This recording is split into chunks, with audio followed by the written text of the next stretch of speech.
everyone, and welcome back. Today I have something very exciting to share with you. I have a 22 conversion kit for my AR15, which I think everybody should have one, especially with ammo prices being the way they are.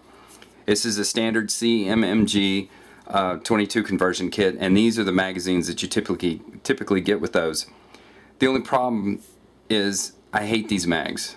I mean, they function flawlessly, no issues there. They're just a pain to load. They are a finger biter or finger hurt. I mean, they just crunch your fingers trying to get those last few bullets in there. Plus, you can't tell if you've got the last few bullets in there. You just have to go with the spring tension.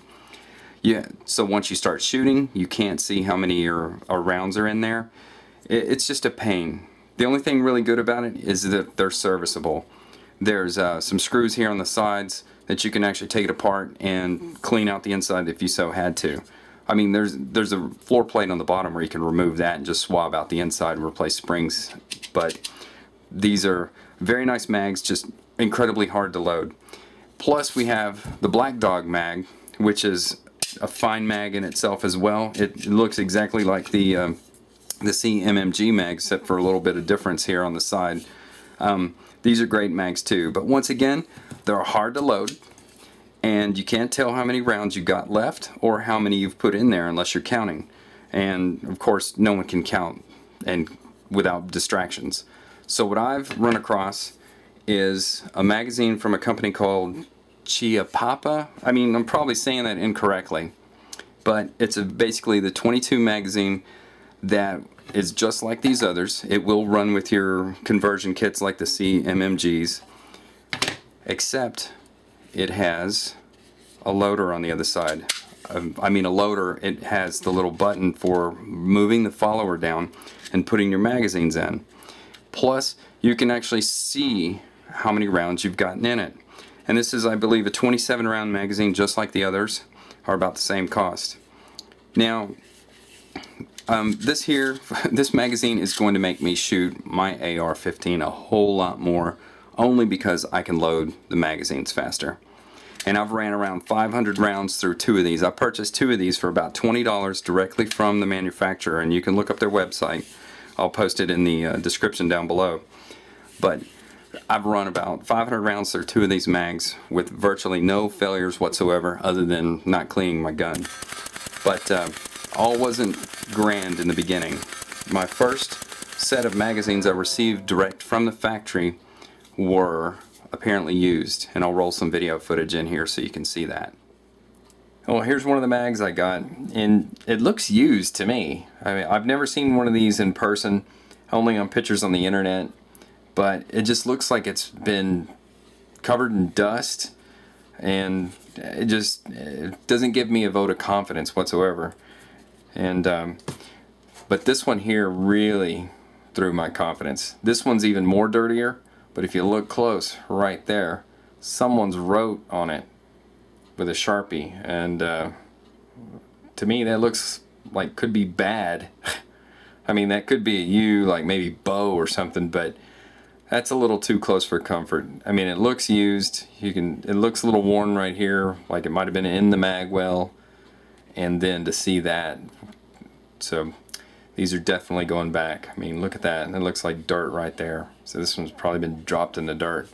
But these are the two mags I just received in the mail. Not too happy with that. So once I got these magazines and discovered that I believe they were used apparently, I called up the manufacturer, and they were very kind and helped me out quickly. In fact, they issued me an RMA number and a return shipping label, emailed it to me so I could print it and ship those suckers out the same day. It wasn't a day or so later that I received two brand new mags wrapped up in plastic. So these are the ones that I actually tested. I didn't even mess with the ones that looked like they were used. But these two that came in the mail were in very good shape. At the bottom of them, you can see, just like the other magazines, they have a little detent right here where you press and then move this little foreplate out of the way, and then the spring comes out exactly like the others, and then you can remove the spring. The only thing is it doesn't have any screws on the side like the other magazines. So I don't believe there's a way to actually get this thing apart if you had to clean the insides. And the follower is apparently molded or stuck inside the magazine. If there was some screws on the outside that you could remove, you could probably get that follower out, but I really don't see the point in getting the follower out anyway. But I mean, it's very simple. If you had to clean this out, it's just like the other mags, and putting it back together is the same. Just reverse the process. Slip the spring in there, put the little keeper on there, and slide the floor plate on. But like I said, I ran around 500 rounds through these things, just no issues whatsoever. It was fantastic. We even did a little rabbit hunting with them, and you know, you see something, you take a few shots, you miss. You know, you can't get them all once the blood's pumping and stuff. And it's nice to be able to look down at your magazine and see how many rounds you had left. You couldn't do that with the previous mags. But I roll a little footage in here so you can see how easy these are to load. But I love them. Okay, so in conclusion, if you have a 22 conversion kit and are looking to purchase more mags or just want something easier to load, check out this website. I mean, for 20 bucks, it's the same cost as your ordinary 27 round mags for the conversion kits, but you get this little gizmo here to help reduce the spring tension in order to load much easier. It reminds me of the Smith & Wesson clone of the AR15 and the Colt clone. Anyways, thanks for watching, and please subscribe for more competition shooting and gun reviews.